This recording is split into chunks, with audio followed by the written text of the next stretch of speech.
Alô, amigos! Boa noite. Você já se imaginou sendo, veja bem a frase, um homem com domínio completo do seu core business?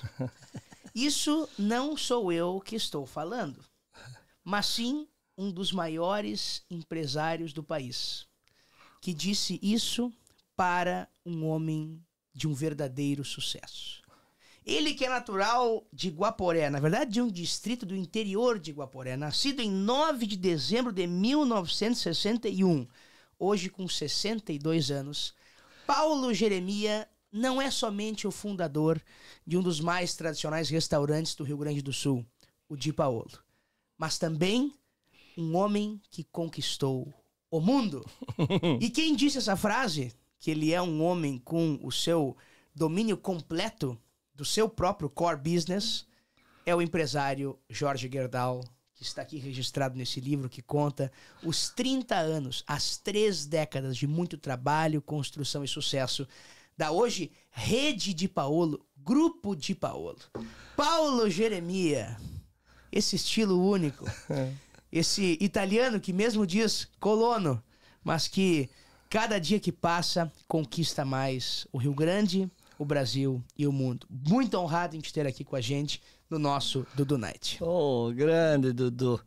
Eu acredito que tudo isso a gente faz, quando faz com prazer, com essa alegria. A gente não trabalha, a gente se diverte, a gente tem esse amor em fazer as coisas e construir pessoas, em ter equipes boas, competitivas, mas que também vistam, sabe, a marca, a camisa do Di Paolo, no caso, assim. A excelência. Porque é uma construção de várias mãos, mas indispensável é ter pessoas que venham junto fazer esse projeto andar e ser grande como é. Não é pouca coisa, não é com poucas pessoas, mas é com pessoas qualificadas, treinadas e que realmente queiram ir junto. E quem vem agregar cada vez mais, que tenha clara essa identidade que é o Di Paolo, o que é o Di Paolo, porque aí se torna um projeto único, com uma união e com grandes possibilidades de então ser do mundo, né? Até então hoje estamos em 4 estados, né? Aqui no Rio Grande do Sul, Santa Catarina, Paraná e São Paulo. E muito satisfeito já por alcançar esses locais. E continuamos, né? É só o início dessa história, que já tem 3 décadas. Mas hoje é uma nova história que você vai conferir aqui no nosso Dudu Night. Uma entrevista que você nunca viu, mas que você vai ver a partir de agora. Muito bem. Paulo Jeremia, nascido no interior de Guaporé. Sabes que os meus avós, o seu Miguel e a dona Iestra, a minha avó era proprietária de um curtume aqui em Novo Hamburgo. E eles iam buscar couro aonde? Em Guaporé. Moraram em Guaporé por bons anos. Bons anos. Adoravam isso, tinha o curtume lá, verdadeiro. Exatamente, isso aí, bem na entrada aqui de Dojajara para o Guaporé. Então curtume. Nós sempre escutamos em casa falar muito bem de Guaporé. E eu fico mais honrado ainda agora em saber, e eu entendo por que falam tão bem de Guaporé, porque tem personagens como o Paulo que saíram de lá. Paulo, como é que começa essa tua vida? Tu nasceu no interior de uma comunidade, não? Então, eu nasci realmente no interior, na roça mesmo, onde se cultivava desde o feijão, arroz, ao milho, trigo e tudo que a agricultura proporcionava na época, bem assim, o familiar, sem máquinas, tudo manual. Foi assim que a gente aprendeu a fazer o dia a dia. Eu me lembro que ferramentas a gente comprava a enxada, o cabo a gente aprendia a colocar, né? E assim, era de manhã cedo, o tirar leite das vacas, o fazer o queijo, tratar os animais. ir para a escola depois, um turno, se ia para a escola sempre, um turno, e outro turno, lá com 8, 9, 10 anos, era pegar na enxada mesmo, aprender com os pais como cultivar, como colher, como armazenar, como tudo isso era normal numa vida de agricultor, né? Lá na roça, até os 18 anos foi isso que aconteceu, e foi um grande... Eu acredito um aprendizado, né? Eu me lembro que meu pai fazia aqueles engenhos que se moía a cana para fazer açúcar e melado e tudo, e era tocado a boi. Ele fazia isso em uma semana. Ele era carpinteiro, sabia fazer casas, assim, e numa semana ele construía um desses sem usar nenhum prego, só nas cunhas, só na inteligência da coisa, né? Isso é um aprendizado, porque tu imagina tu ter um negócio daqueles que não é feito 100% artesanal, sem nenhum prego. Isso que foi interessante aprender a fazer, né? Como é que era o nome do teu pai? Pedro. E a mãe? Maria. Vocês vêm de uma família de quantos irmãos? Somos 15 irmãos, a gente se criou tudo aí junto aí. Tem um detalhe, o pai com 10 filhos, ele ficou viúvo e casou com a mãe que teve mais 5, então são 10 de uma mãe que faleceu e mais 5 da minha mãe, então o pai teve os 15, convivemos todos juntos, tudo certo. A gente nem sabia que era de 2 mães, uma certa hora depois de ficar mais 12, 15 anos que a gente soube, fomos sabendo assim que era assim a conjuntura, né? Mas o interessante foi que pelo conhecimento, meu pai é de origem italiana, trouxe junto com o vô uma bagagem de conhecimento onde se produzia tudo isso, se fazia com que o dia a dia não faltasse nada, não faltava alimentos, a gente não comprava praticamente nada, comprava sal, isso, aquilo, muito poucas coisas, e era produzido ali, e não faltou. Por todos esses anos, todo mundo teve muito bem, assim, alimentação básica garantida. Tu acredita que essa vivência desde cedo no trabalho, em família, porque o Di Paolo, ele é um restaurante de família, né? As famílias se reúnem no Di Paolo, então, tu acredita que essa tua origem, ela tem a ver com a marca hoje? Sim, acredito que tudo se constrói passo a passo. Quando chegaram no Brasil foi muito difícil. Foi muito difícil a vida para ter comida, ter confortos, casas, e o que aconteceu foi através de trabalho, e depois de terem conquistado, o exemplo de uma família bem sucedida, que estava bem, era ter comida. E quando começou a ter fartura, aí era uma festa, né? E essa culinária que depois a gente foi resgatando para trazer no ambiente de restaurante, que era muito servido em regiões assim, uma festa na sociedade tinha festa todos os meses, era muito servido o galeto, a massa e a polenta. E aí quando nós trouxemos para o restaurante, eu acredito que tem muito a ver com essa memória também da família afetiva, que traz para dentro hoje todas as famílias também para o Di Paolo, né? Porque se tu olhar, o sagu iniciou aqui no Brasil pela imigração italiana, né? E é uma sobremesa desejada na hora de finalizar um almoço, mas o sistema de servir a mesa, repetir à vontade, assim, no sentido de mostrar fartura, que isso é uma alimentação farta, mas de qualidade, onde tu tem todo a degustar, assim, fez com que uniu, eu acredito, o padrão, a qualidade do produto com essa memória afetiva lá da nona, que a gente sempre gosta de ressaltar, que o sabor nunca pode se distanciar daquele sabor que a nona fazia, a sopa de capelete, fazia aquela fartura em casa, né? Que era um grande símbolo de bem-sucedido.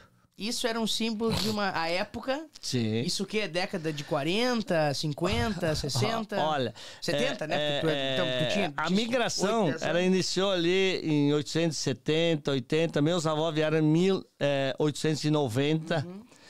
pro Brasil.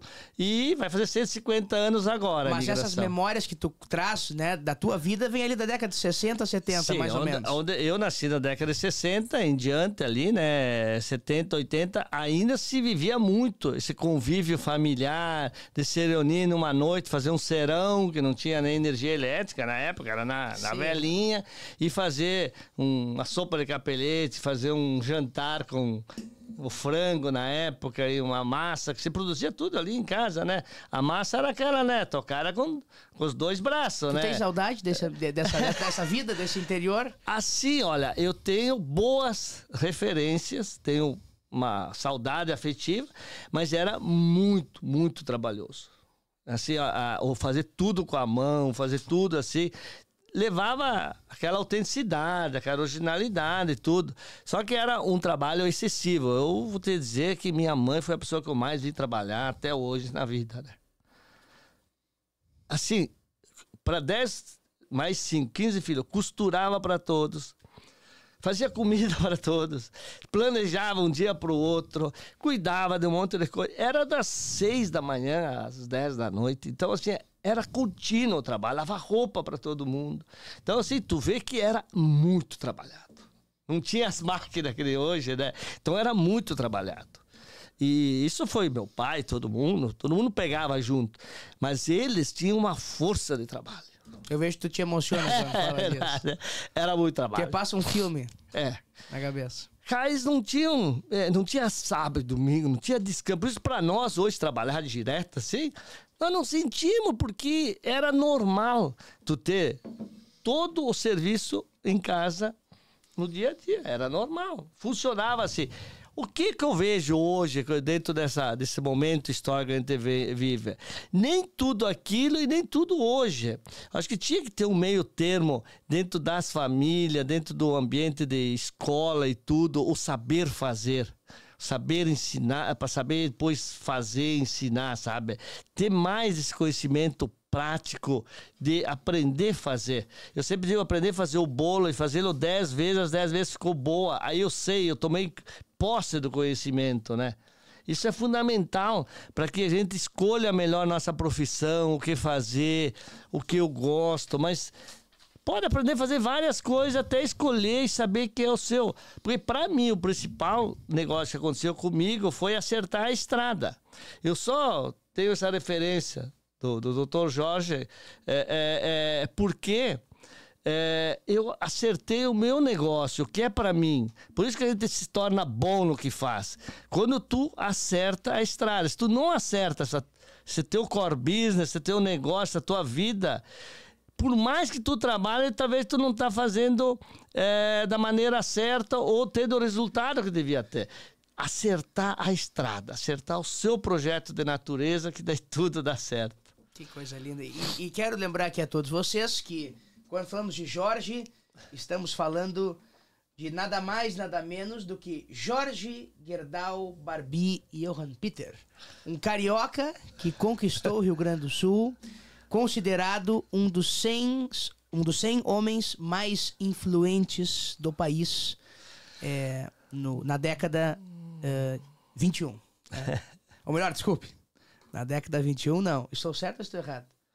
Não, não. Perdão. No século... Exatamente. Opa, falhou o core, viu? Falhou o core.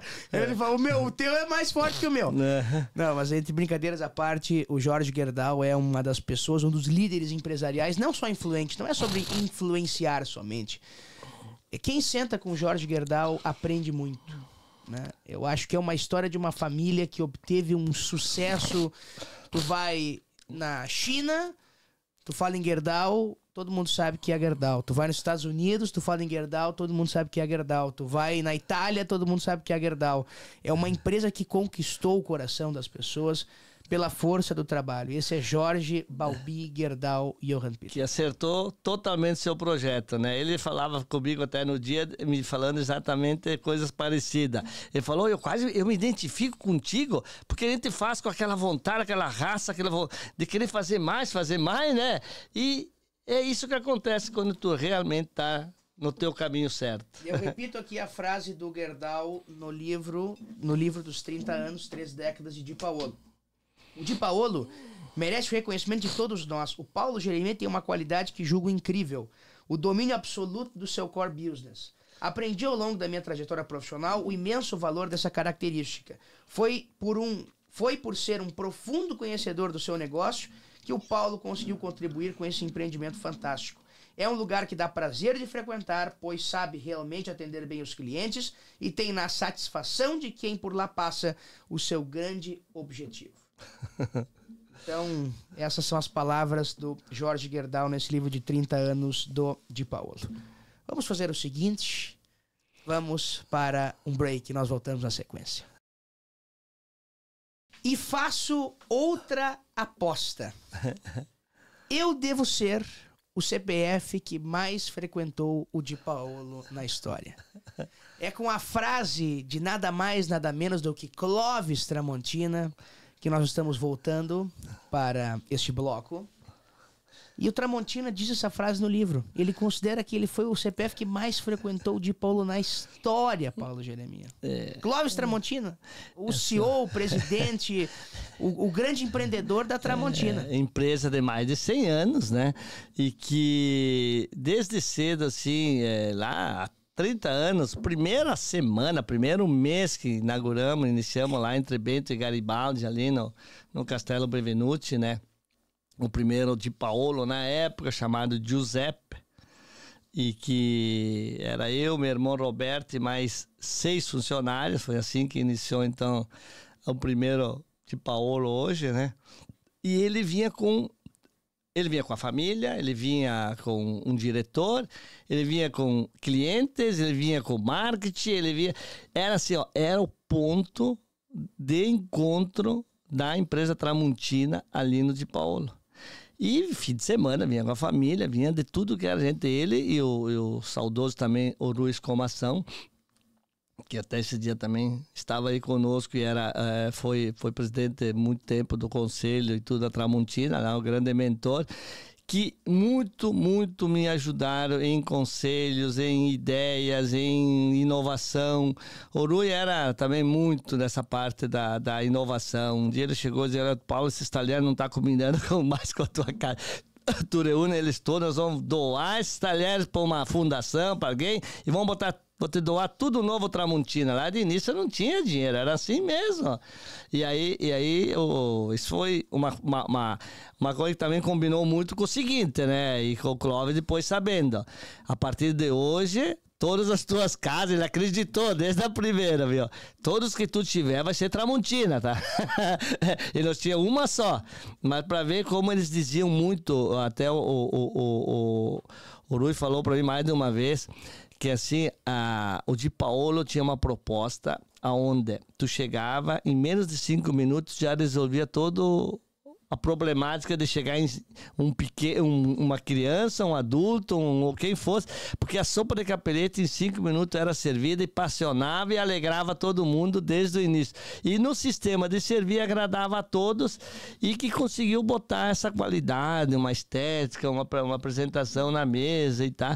E isso ele veio sempre nos contribuindo, assim, aqueles 5 minutos que eu falasse com eles era um ano de trabalho para botar em dia. Um ano de trabalho. E o Clóvis, assim, sempre assim, nessa maneira gratuita, mas de contribuir, né? Sempre havia, assim, algo que vinha e nós conversava. Então eu vou ter que fazer, vamos fazer melhor, vamos fazer isso. Porque não nasceu tão bom assim, mas foi melhorando sempre. E sempre teve muitas pessoas que contribuem. Para que realmente tu chegue a uma certa, não digo perfeição, uma próxima perfeição, sabe? Tu precisa de muitas pessoas. E o Clóvis, como vinha muito, até 5 vezes, 6 vezes por semana, aconteceu dele vir. Já aconteceu dele vir almoço e janta também, por compromisso então, assim, era alguém que conhecia o Di Paolo e conhece o Di Paolo tanto quanto eu. Então, é interessante, sempre contribuiu muito. Obrigado, Clóvis. Fica o agradecimento. Inclusive, eu falei com a assessora dele, a Vânia Rommel, na semana passada.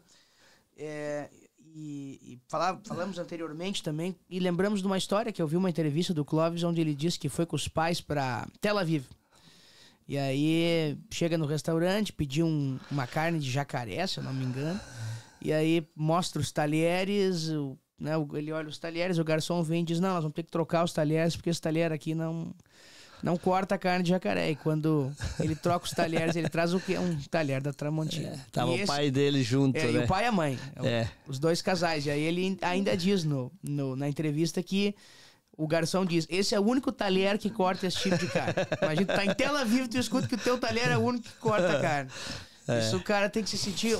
nossa, imagina a alegria. A Clóvis e aí essa dupla, Clóvis e as duas famílias, foram que elevaram o padrão de qualidade de talheres e tudo que é utensílio de inox no Brasil, 100%.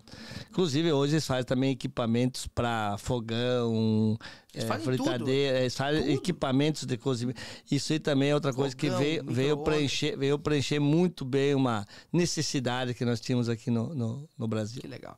Paulo, tu saíste de Guaporé, foste para Bagé, servir no Exército, né? Imagino que ali com 18 anos de idade. Mas quando é que tu chega em Bento Gonçalves? Porque tu sempre foi um garçom. A vida inteira. Quando é que começa essa vida profissional direcionada à gastronomia, à culinária, à cozinha? Acredito que a paixão não nasceu... Já falamos da roça, mas da roça ali em Bagé. Eu de Guaporé fui servir o exército em Bagé. Em Bagé, isso. E nessa ida, esse primeiro ano, eu só fiquei um ano no quartel, estudei, concluí o 2º grau, alguns sacrifícios para isso, porque eu troquei as folgas que eu tinha durante a semana e fiquei trabalhando no fim de semana para poder ir na aula durante a semana. E depois de dois meses dali do quartel, eu fui designado para cassinos oficiais. E é aí que eu fiz o meu primeiro curso de garçom. Ali no quartel, liberado e meio assim discutido e aprovado por o tenente Mauro Renner, na época, que foi nosso procurador-geral aqui no estado, né? O Mauro Renner. Ele era o meu tenente na época, ele até conta essa história. E aí, e é verdadeira, e aí na volta do quartel, eu tinha concluído o 2º grau, tinha feito curso de garçom, eu fui aqui a Torres, no Rio Grande do Sul, né? Numa excursão bem assim, aquela simples de ônibus ali de fim de semana para ir e voltar em 3 dias. Dá uma volta. Eu nunca tinha ido à praia, foi a primeira vez. Com 19 anos. O ônibus de Bagé, o busão de Bagé. Não, foi de Guaporé, de Dois Lajados. De Guaporé para Dois. Pegou aí o busão e foi. Cheguei lá e vi assim os movimentos dentro do restaurante, assim, dos restaurantes, cheio de argentinos, era no ano 80, 81 aí, essa época. E aí eu consegui um emprego de garçom e fiquei lá, não voltei na excursão. Em Torres? Repete só um pouquinho. Tu foi um final de semana... Logo depois que eu voltei. Aí tu arrumou um emprego e nunca mais voltou. Não, logo que eu voltei do quartel, eu podia ficar na roça, que era o que eu acho que os pais queriam, né, na época. Ou eu fiz ainda tinha uma liberdade de fazer essa viagemzinha lá, mãe, minha irmã, um monte de dinheirinho pra mim. Lá eu tava sem, né? Voltando no quartel. Os pais não tinham muitas condições. Fui nessa excursão de dormir em colchonete no salão paroquial, sabe? E aí, esse emprego foi minha primeira independência financeira. Mas antes, para conseguir isso, eu vou te contar uma história bem interessante aqui. Na época, os restaurantes não davam uniforme de garçom. E eu tive que conseguir um empréstimo com um amigo. Ele foi comigo numa loja comprar o primeiro uniforme de garçom, custou R$312 na época. E foi ali que começou, na verdade, a minha primeira independência financeira. Na volta eu já estava assim, sabe? Não tinha mais assim, aquela falta de dinheiro. Já tinha, se eu ficar um ano aqui, eu volto de novo, vou dando a volta. Não, voltando de lá, para te contar a história, fui trabalhar ali em Bento, no Pão e Vinho. Temperar e assar galeta. Assar e temperar galeta e servir. Um restaurante de 12 mesas, fazia de tudo. Então vê como vem vindo informações para chegar onde eu estou hoje. Eu trabalhei 2 anos ali, temperava, ia colher a sálvia na horta, os radite e temperava o galeto, assava aquela quantidade todos os dias, não era muita quantidade, era um restaurante pequeno. Mas foi um aprendizado de 2 anos aí, de tudo como funciona um restaurante. Mais adiante, trabalhando de garçom em alguns lugares e também tendo pequenos negócios, pequenos negócios, de uma lanchonete na rodoviária. Muitas vezes tem que saber o que é para ti e o que não é. Eu fiquei 4 meses só nessa lanchonete, sabe por quê? Porque eu não gostei de servir um cafezinho, vender um chiclezinho, fazer uma coisinha assim. Não que seja ruim, não combinava comigo. E aí que eu saí em seguida. Então tem que saber quando não é para ti também. Vai tem que saber sair. Aí eu fui sócio de uma churrascaria em Piranga, em Bento, que daí... Aí eu tive um baita conhecimento de tudo que é departamento pessoal, para tudo que tu depende da administrativo, sabe? Toda a parte administrativa, compras, clientes, eventos. Isso aí já me deu uma bagagem, porque estava junto com alguém que sabia, fui aprendendo. E aí que foi que em 94, então, né? Iniciamos o Primeiros de Paolo ali entre Bento e Garibaldi. E aí que tu vê que realmente o conhecimento ajuda muito. Porque na época também, para abrir o primeiro restaurante sozinho, eu não tinha dinheiro. Eu vendi uma casa que eu tinha construído nesse período. Eu vendi a primeira casa que eu tinha construído, eu vendi para fazer o primeiro restaurante. Mas por que eu fiz? Porque eu acreditava que ia dar certo pelo conhecimento que eu tinha de tocar um restaurante sozinho, né? E aí foi eu, meu irmão, o Roberto, que eu sempre falei também, mais 6 funcionários. Aí, seguindo aí, no primeiro modelo dando certo, foi assim que em o primeiro para o segundo ano o Guia Quatro Rodas nos visitou e já nos elegeu. E como é que era o cardápio na época? Era o mesmo que é hoje? Ou vocês foram... Assim, ó, de início... Não vou dizer inventando, mas descobrindo novas receitas. De início nós temos uma história bem bacana. Porque começamos e contratamos uma cozinheira que era do Senac, a dona Dalva, lá em Bento, e ela veio e nos ensinou como não mudar o sabor que nós tínhamos já desenvolvido, assim, aquela massa, aquele molho de frango com moela, com toda tomate, cebola. Então o espaguete era assim, o tortelli ficou parecido, tá? Mas mais assim, a sopa de capelete, nós desenvolvemos um sistema que toda a sopa de capelete é dado o ponto na hora que o cliente pede, na hora que tu vai servir. Antes de nós fazer isso, era normal fazer uma panelada de sopa e ir servindo. Daí ele não ficava mais al dente, ia ficando passado. Nós desenvolvemos todo o capelete servido al dente na hora. Como a massa também, o mesmo sistema a gente fez com a massa. Servida e dado o ponto sempre na hora que o cliente quer, com o molho que ele quer. E o radite, sempre buscamos ter radite... não bem de início, mas depois foi sempre esse primeiro corte, a polenta brustulada, porque ela é bem autêntica, original, depois surgiu também a frita. E uma das coisas que aconteceu muito interessante foi que aquele queijinho adorei, que a maioria adora, quem conhece e quem não conhece, eu recomendo que vá conhecer. Ele surgiu numa conversa entre eu e essa cozinheira. Eu digo que foi uma das primeiras vezes que eu tive certeza, que tive um site, uma intuição. Porque eu perguntei para ela o que ela fazia na Fenavinho, que ela tinha umas filhas que iam lá comer um negócio que ela fazia. E ela dizia, não, tem um creme assim, tipo um creme de panqueca, onde eu boto um fermento, eu mergulho um penezinho de massa da Isabela, na época, e frito, e as pessoas adoram comer. E eu disse, se nós substituísse pene, no lugar do pene nós colocar um queijo, porque eu queria fazer um queijo, eu adorei um queijo frito para ser servido junto com a polenta e tal. Não só aquele queijo da churrasqueira? Aí ela disse, então vamos testar. Testamos na hora e nasceu o queijinho adorei, que é grande... Um dos grandes sucessos. Sucesso total, que nem o galeto. E no galeto, como eu sabia fazer já e temperar e tudo, aí que eu fui então ensinar. Meu irmão ali foi um método muito bom de meritocracia dentro dessa primeira casa também. Ele aprendeu a temperar o galeto, que é sempre de um dia para o outro, fica marinando, assado na brasa, numa temperatura certa, muita sálvia no tempero, mas outros temperos também, para que fique bem suculento por dentro e aquela crocância por fora no galeto.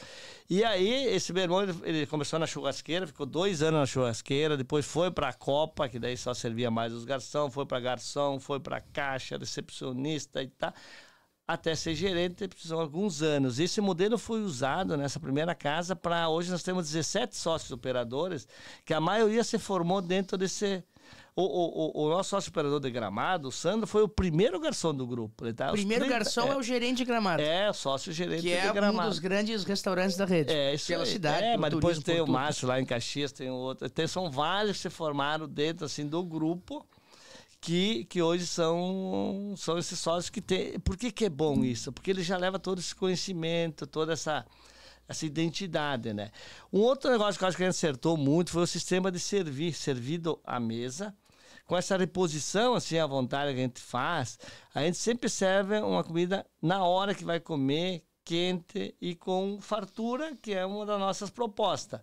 Mas assim, tu vê, por exemplo, num dia de uma reunião de negócio, tu vai servindo assim, tu não é invasivo, tu vai servindo e agrada. Num fim de semana que tem a família, estão todo mundo conversando, tu vai servindo, repondo e colocando assim, não faltando nada, agradando. Também não é um problema. Mas é uma maneira que agrada muito servido à mesa, recolocando assim, repondo e acertando massa por massa. Porque daí cada um faz realmente uma refeição junto, a seu gosto, e agrada muito e tem agilidade, né? E tu falaste em acertos agora, não sobre o Di Paolo, mas sobre a tua vida. O que tu considera um grande acerto e um grande erro nessa tua história? Assim, olha, eu não tenho, assim, memórias, assim, de grandes erros. Mas os acertos... Eu acho que alguns erros, assim, ó, é bom porque tu soma com eles, assim, tu aprende. Eu tive de início, então, a lanchonete, que foi uma experiência que eu aprendi. Eu tive depois, lá mais adiante, um sistema lá no local, lá uma pizza que abriu numa sociedade errada lá e que também não deu certo, e uma churrascaria, que aí a gente exagerou na autoconfiança e fizemos num segundo andar, que não foi também tão bom e que a gente aprendeu.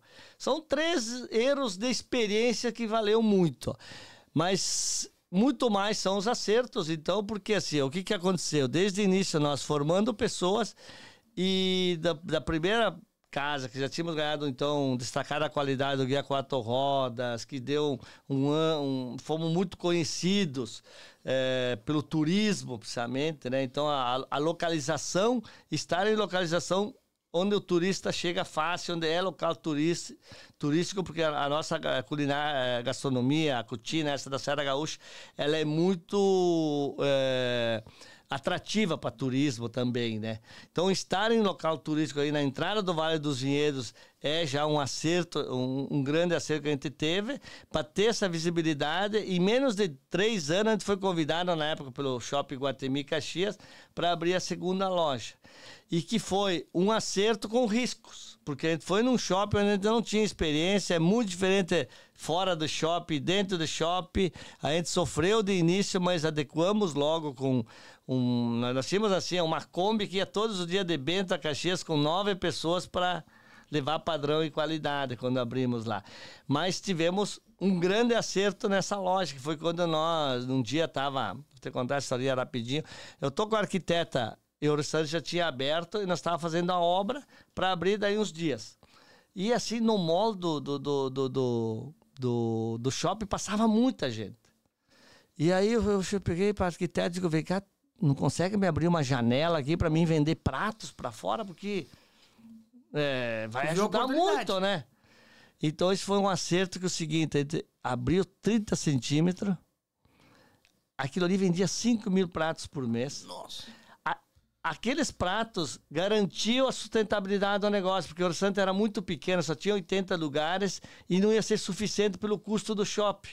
Então, esses 5.000 pratos ajudou. Esses 5.000 pratos foi aumentando a janelinha, que ela foi aumentando o espaço e outros locais. Hoje nós servimos 20.000 pratos por mês nesse shopping. Nossa, mãe! E entre os outros expressos, nós servimos mais de 60.000 pratos por mês. 60.000 pratos por mês. Então, são acertos que aí é interessante para as pessoas que vão nos ouvir, que estão nos ouvindo e tudo, ó, e que querem empreender. Eu vejo que assim, é fundamental tu ter o teu acerto do que tu gosta, do que tu vai fazer, do que tu ama fazer e vai te realizar, mas assim, tu acerta fazendo. Tu tem que ir fazer ação. E é o que eu vou entrar rapidamente, porque essa é uma pergunta rápida de se responder, mas tem muito a ver com a vida do entrevistado. 5 pilares para ser bom na tua profissão. Bom. 5 palavras, 5 conceitos. Não, primeiro é acertar a tua estrada, o teu caminho, o que é para te fazer. Porque nós não viemos aqui sem Deus é sempre bom. Ele te coloca aqui e te diz assim, ó, tu vai ser perfeito fazendo isso, mas tu tem que descobrir. Isso é uma missão tua, descobrir o que é bom para ti, né? 2 é te preparar. Tu tem que saber o máximo do teu core business, do teu negócio. Aquele negócio, tu faz um bem para muitas pessoas sendo o melhor. Não tem, esse egoísmo vital tem que ter. Tu te especializando naquilo, sendo bom, tu é uma referência, tu é para outros também, tu é um exemplo, e também para uma região. Tu é uma atração, tu é um negócio, tu atrai gente, tu é bem falado. Então, ser o melhor tu tem que perseguir ser o melhor e tentar e ser o melhor naquilo que tu vai fazer. Porque tu faz bem para muita gente, né?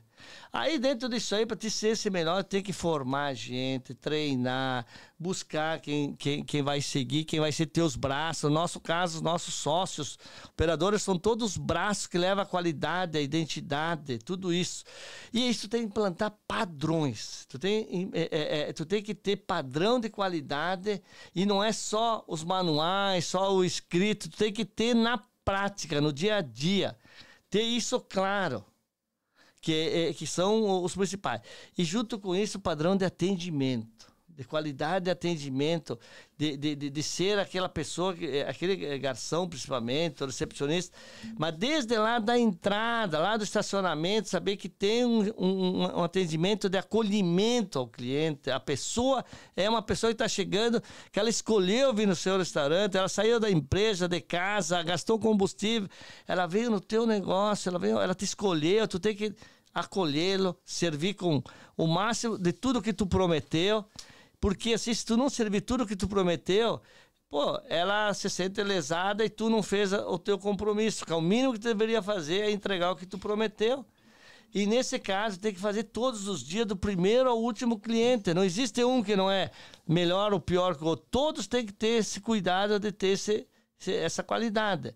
E como acho que aí perto do quinto, é assim, ó, tu estar socializado dentro do local que tu tá, onde todo mundo, de uma maneira ou outra, se sente parte daquele negócio, tanto teu funcionário, teu vizinho, teu cliente. Tu tem que ter essa socialização de fazer bem para aquela sociedade, de tu estar ali junto, fazendo com que tu seja parte também de melhorias. De não ser só chegar no lugar e somar. Tu somar onde tu está. Fazer com que isso seja real, verdadeiro e não é só ser dito. E para isso tudo, tu tem que ter essa divulgação, esse negócio que corresponda.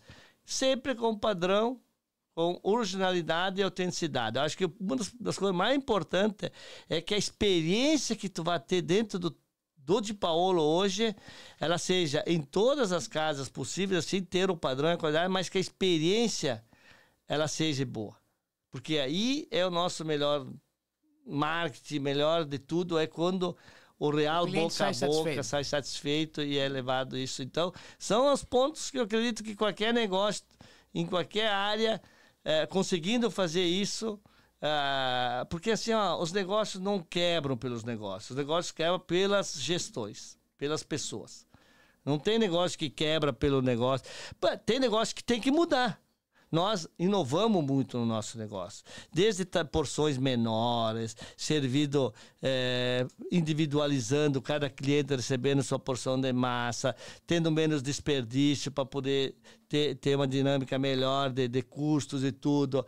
Mas equipamentos, muitas coisas, desde Antigamente era tudo na caneta, hoje tu tem tudo digitalizado, tudo dentro da tecnologia, sim, mas não pode perder o olho no olho com o cliente, o carinho, esse acolhimento. Essa relação. O sorriso, um sorriso natural, um sorriso verdadeiro, não o falso, vamos dizer.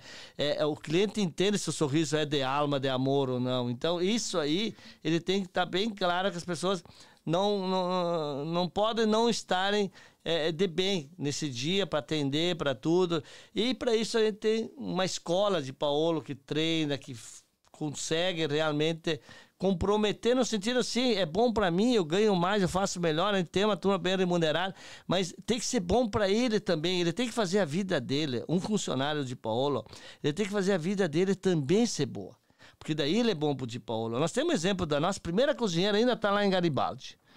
Ela iniciou conosco, ela veio de fora, era de uma outra cidade, veio morar ali. Ela já, quando nós assumimos o local, ela já estava por aí e nós consideramos ela a melhor cozinheira do Di Paolo. Ela não tinha casa, não tinha carro. Bom, ela casou. Teve uma filha, se formou arquiteta, ela tem a casa dela, ela tem uma outra casa alugada e ela construiu isso e tudo trabalhando dentro de Paulo.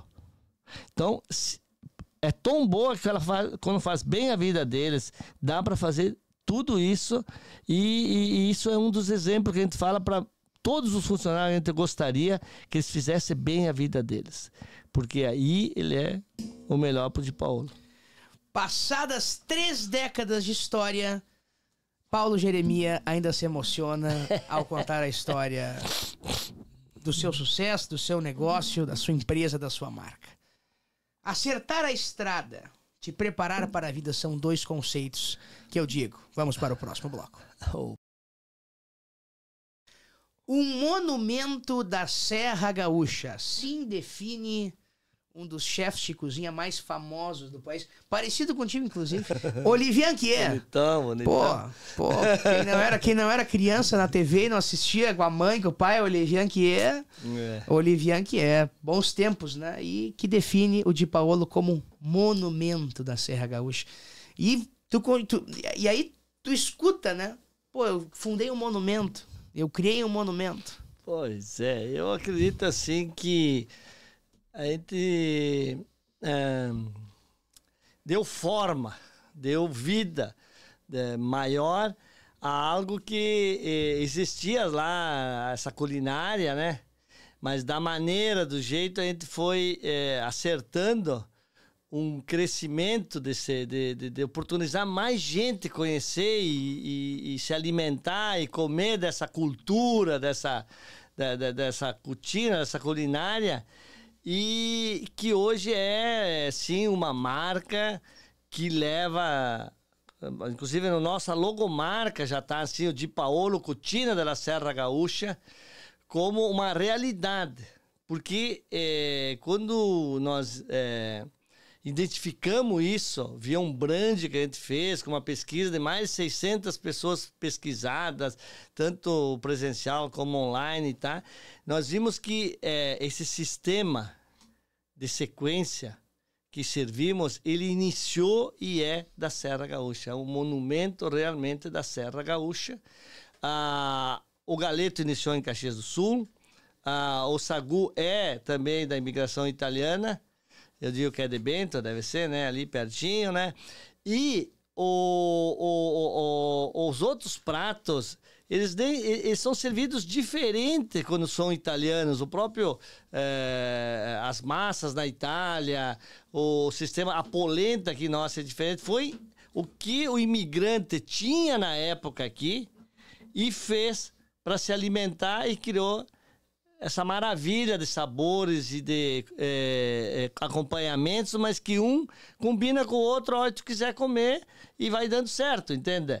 E ele se tornou, então, esse monumento que o Olivier fala, por ter tido realmente a expansão da serra para fora, né? De Bento, Garibaldi para Gramado, Quarta Colônia lá em Restinga Seca, vindo para Porto Alegre e seguindo então nessa grande Rio Grande, mas também depois então Santa Catarina, Paraná e São Paulo. E que essa referência nos dá uma alegria, sabe, de poder levar para mais gente esse conceito. Agora nós temos um quadro que tem que responder a pergunta em 10 segundos. São 1, 2, 3, 4, 5, 6, 7, 8, 9, 10, 11 questionamentos. Mas em palavras. Tá bem? Partindo. Tudo em 10 segundos. Cultura, Paulo Jeremias. Cultura. Cultura. Para mim, cultura é a base do conhecimento. Família. Família, ela tem que ser o início de um protagonista, de um responsável. Trabalho. Trabalho com inteligência, na direção certa. Drama ou comédia? Comédia da alegria. Limão ou limonada? Ou fazer do limão uma limonada? Limão é fazer do limão uma limonada, porque ele é muito benéfico, né?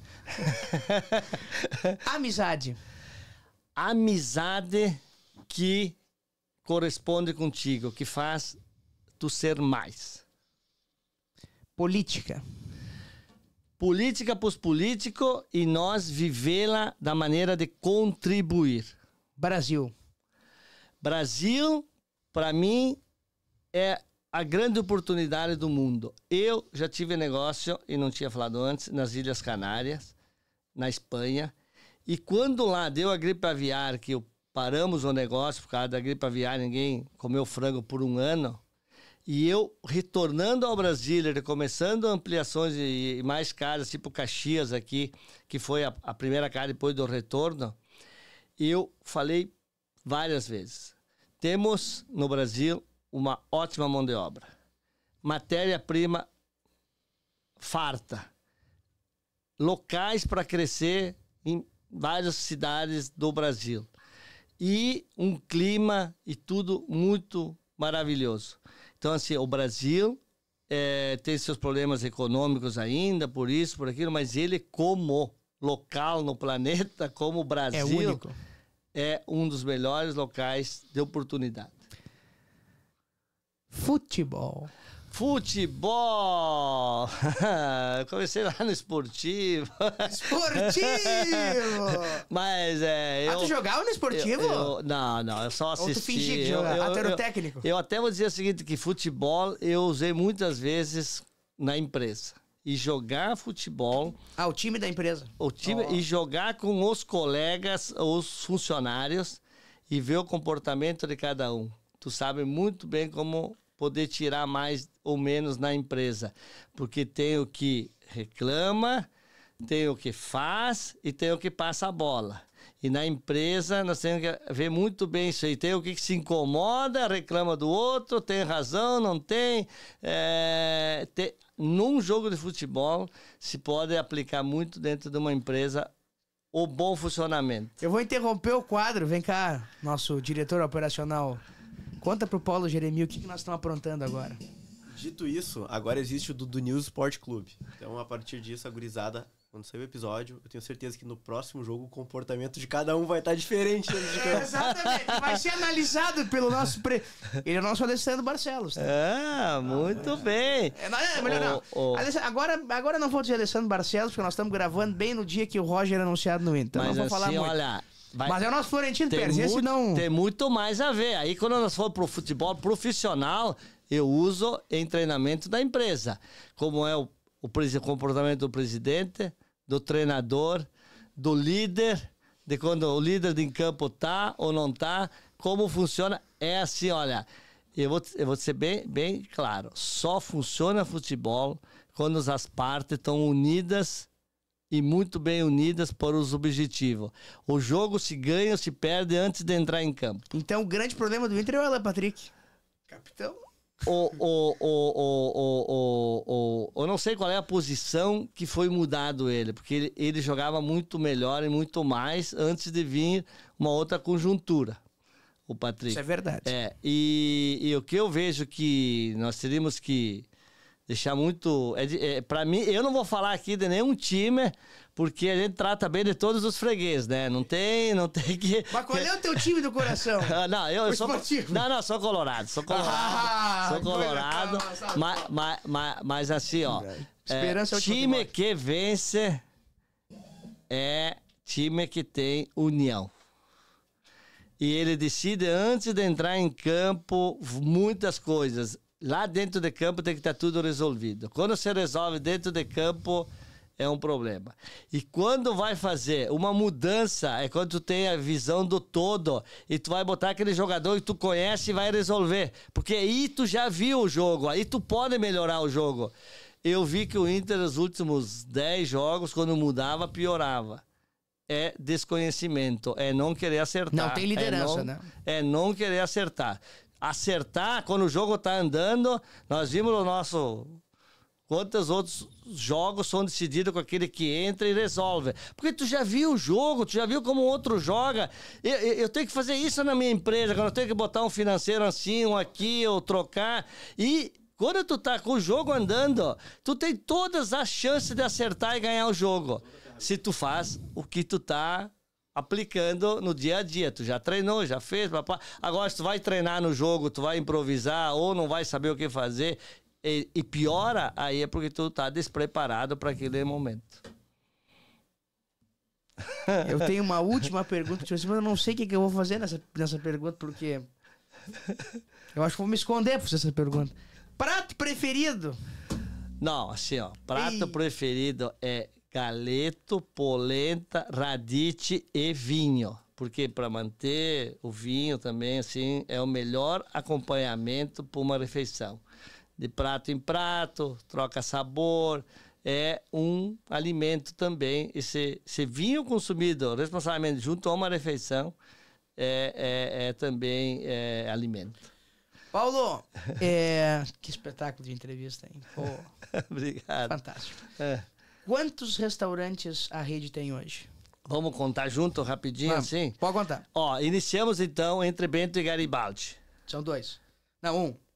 O primeiro foi em Garibaldi, o segundo foi em Caxias do Sul, depois aí o terceiro, então, que foi em Bento Gonçalves, que é onde eu aprendi a temperar e assar o galeto ali no lado da Pipa Pótico ali em Bento Gonçalves. Aí nós depois fomos para Gramado, que Gramado também é muito bom, porque divulgou para o Brasil todo a nossa culinária, né? E a marca. Aí de Gramado nós tivemos essa experiência lá, que falava nas Ilhas Canárias, voltando, fizemos o de Caxias ali em Lourdes, é uma das melhores estruturas do grupo, da rede, a gente fala rede, porque é uma rede mesmo, né? São CNPJ todos de sócios operadores diferentes, né? Rede. E lá se fez uma perfeição de casa. Uma perfeição de casa, tudo dentro das normas internacionais, pelo conhecimento que eu tive na Espanha, deu para aplicar tudo nessa loja. Assim, a parte da cozinha, onde faz sobremesa, prepara sobremesa, salada, é com ar-condicionado, fechadinho, é a cocção bem no meio, a churrasqueira no lado, as câmaras bem localizadas, onde lava a louça é totalmente separado. Assim, ó, o salão, ele tem assim, os banheiros bem nos seus laterais, que não tá junto às mesas, a adega no meio, o pé direito alto, o tratamento acústico nos restaurantes, não reverberar quando tu fala, foi ali que se deu o grande passo. Então, todo esse negócio, bom estacionamento, área verde em volta, tudo que é bom para o restaurante é esse aí. E aí, seguimos ali em Caxias, então já tinha os 2, né? Aí que, depois de um tempo, né, assim, saímos para vir para Porto Alegre, né? Depois de muito tempo aqui, no Laçador aqui, Porto Alegre, um restaurante fantástico aí. Aí lá na Quarta Colônia, no Vale Vêneto ali, né? Pertence à Aristinga Seca. Aí fomos aqui, não é por ordem, mas aqui em Novo Hamburgo, né? Vamos fazer essa região, né? Que em Novo Hamburgo, uma casa belíssima aqui, com bom estacionamento, coberto, tudo. Aí em Santa Catarina, em Itapema, né? Meu Deus, vai lotar minha mão, vou ter mais irmã pra contar. Lá tá meu irmão Roberto, que foi que começamos junto. Aí tem Curitiba. 10. Aí fomos primeira na Avenida Bandeirantes São Paulo, depois no bairro Pinheiros. 12. E essa primeira foi um sucesso super rápido. No Lar Center Norte. Nós temos em São José dos Campos. 14. Tem em Campinas, Sorocaba. Vai abrir agora no Max Pay essa semana, no bairro Morumbi. Temos em obra Campo do Jordão.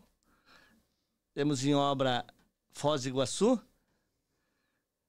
E depois nós temos os outros 8 expresso, então. Que é em Caxias, Porto Alegre, Esteio.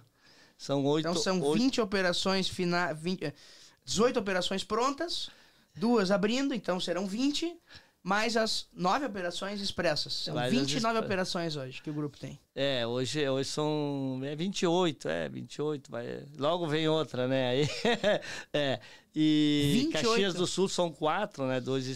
São 3 expressos hoje e a sequência. E sabe o que eu acho interessante? Nós não estamos falando de uma rede de restaurantes que serve coisas diferentes, né? Que serve salmão, serve filé para mediana, serve churrasco, serve tudo. Não. Nós também não estamos falando de uma rede de restaurantes como o McDonald's, que é mundial. Mas nós estamos falando de uma rede que nasceu aqui do nosso lado e que já tem 29 operações e que só serve o que sempre serviu durante toda a sua história. Galeto, massa, polenta, radite e por aí em diante. É um sucesso.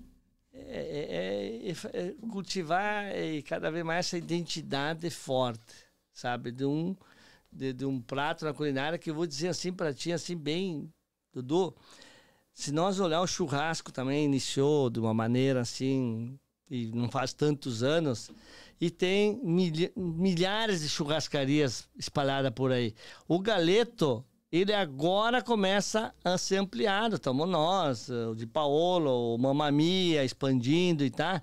Porque a missão também seria eu acho que levar esse padrão, essa qualidade, essa culinária, mas nacionalizar ela e, quiçá, internacionalizar também, porque vimos o quanto é delicioso e gostoso e que as pessoas gostam disso, né? Então, acho que se não tivesse tido nós nessa época, poderia ter aquelas casas, continuar a ter, mas sem, talvez, essa perspectiva de uma grande continuidade, né? A última pergunta. Tu faria tudo de novo? Opa, mas tudo de novo, tudo igual, talvez tão igual, que deu tão certo, né? Que... Como não fazer tudo de novo, né? Faria tudo de novo a partir de agora, com a mesma vontade, com o mesmo... Porque assim, olha, é uma coisa interessante isso aí que você falou. Quando você faz uma casa, 2 casas, 3 restaurantes, 5 restaurantes, tu não tá planejado que tu vai fazer esses aí todos. Porque é um processo de investimento, de pessoas, tu vai fazer... Mas o que é o grande detalhe? Hoje eu vou, e isso é real... Eu vou todas as semanas lá no primeiro, no segundo, no terceiro, no quarto. Porque assim, o que é o gostoso de crescer? É crescer, abrir novas casas, mas nunca descuidar ou não ter esse cuidado com todas que já foram construídas, porque essas são reais. Então aí, tu não pode descuidar de nenhuma. Todas já é a alma do negócio. Então, esse talvez seja o grande detalhe, de não perder de vista nenhuma. Hoje nós temos uma parceria em São Paulo, que o cara era presidente da Fogo do Chão. O Jandir era presidente, ele fez IPO da Fogo do Chão, bateu o martelo lá em Nova York. E ele é o nosso gestor em São Paulo, que é sócio lá em São Paulo. Então, assim, eu fiz essa parceria pelo conhecimento, por tudo ele, mas faz lá o que eu faço aqui, o cuidado em todas as casas. Porque senão tu tem que saber que o que está construído não pode perder. Mas é uma dedicação, é uma vocação. Por isso que faria tudo de novo em cada casa, em cada momento. Paulo Jeremia, 62 anos... E tem uma vida pela frente. Eu disse que era a última pergunta, só que eu sempre esqueço que eu quero fazer mais uma. Um sonho pra tu sair daqui né, um sonho que tu vai contar aqui agora, mas que tu tenha em mente saindo daqui. Não, Pra que a gente possa te entrevistar daqui a 5 anos e voltar a esse sonho. O sonho é ter mais de 1.000 funcionários. Hoje temos 600 e poucos. Eu tenho uma meta de mais de 1.000 funcionários, porque é oportunizar mais gente a ter boa qualidade de vida, sabe, fazer bem. Quiçá, né, chegar nos 50 restaurantes. É uma vontade de chegar no Brasil. A gente fez essa pesquisa, acredita que tem mais que 50 locais que dá nota máxima no Brasil. Então, é um sonho que eu acredito conseguir ainda eu estando na operação. E o maior de todos esses é passar o bastão um dia para alguém também tocar muito mais esse negócio. Não parar em mim, ter continuidade. Que legal. Que bela história. Paulo, eu te fiz uma pergunta. Claro que você vai ver aí no programa que vai entrar, né? Nos nossos blocos. 3 músicas preferidas. 2 tu me disse. Uma eu te falei, porque eu acredito que existe uma música que resuma muito bem as trajetórias de vida das pessoas. Porque essa música tá no nome dela, Meu Caminho, My Way. Né? E aí o Frank Sinatra... Eu não sou um grande amante de música clássica, mas essa música eu considero um prêmio. Que o Frank Sinatra diz, I did it my way, esse é o meu caminho. É isso aí. E eu acredito que essa música se encaixa muito bem na tua trajetória, na tua história, que eu acredito que vai ser cada vez melhor, porque tem uma vida pela frente. E tu me disse 2 músicas, 2 clássicos, né? Garota de Ipanema, e agora nós vamos encerrar com... uma música que, quando tu falaste, eu acho que é uma das tuas preferidas. E que, por si só, ela é um grande espetáculo, né? Se chorei ou se sorri, o importante é que emoções... Eu vi, o Paulo chorou aqui, né? Se emocionou aqui. Fiquem com emoções de Roberto Carlos quando eu vos digo boa noite. Obrigado. Boa noite, obrigado.